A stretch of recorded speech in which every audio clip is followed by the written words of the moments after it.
আমার অবস্থান থেকে আমি আমার দেশের মানুষের স্বার্থ নিয়ে কথা বলার এবং সেই স্বার্থ রক্ষা করার চেষ্টা করেছি মাননীয় স্পিকার। এখানে আমাদের কারোরই কোনো ব্যক্তিগত কোনো বিষয় নেই।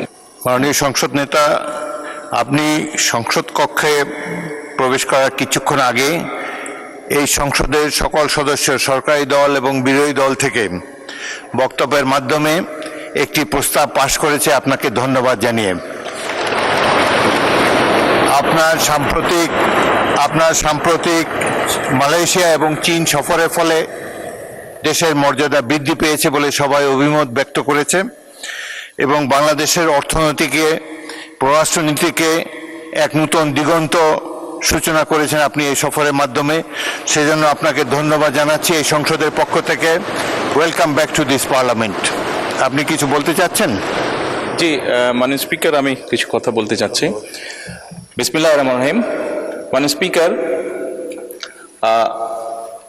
যে বিষয়ের উপরে আমাকে ধন্যবাদ জানানো হয়েছে এই সংসদের পক্ষ থেকে, তার জন্য আমি আন্তরিকভাবে কৃতজ্ঞ এবং আন্তরিকভাবে সকল সদস্যকে ধন্যবাদ জানাচ্ছি। মাননীয় স্পিকার, এখানে মূল বিষয় এটি হচ্ছে যে বাংলাদেশের মানুষ আমাদেরকে দায়িত্ব দিয়েছে তাদের স্বার্থ দেখার জন্য। আমাদের দলের অবস্থান থেকে আমরা একটি স্লোগান ব্যবহার করি, সেটি হচ্ছে যে বাংলাদেশ ফার্স্ট বা বাংলাদেশ প্রথম। আমি যে কাজটি করার চেষ্টা করেছি মাননীয় স্পিকার, আমি আমার অবস্থান থেকে আমি আমার দেশের মানুষের স্বার্থ নিয়ে কথা বলার এবং সেই স্বার্থ রক্ষা করার চেষ্টা করেছি মাননীয় স্পিকার।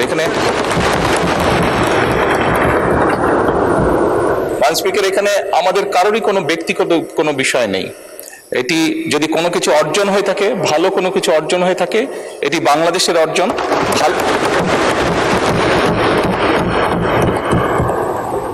এই সফরের মাধ্যমে যদি দেশের মানুষের কোনো অর্জন হয়ে থাকে, সেটি দেশের মানুষের অর্জন মাননীয় স্পিকার।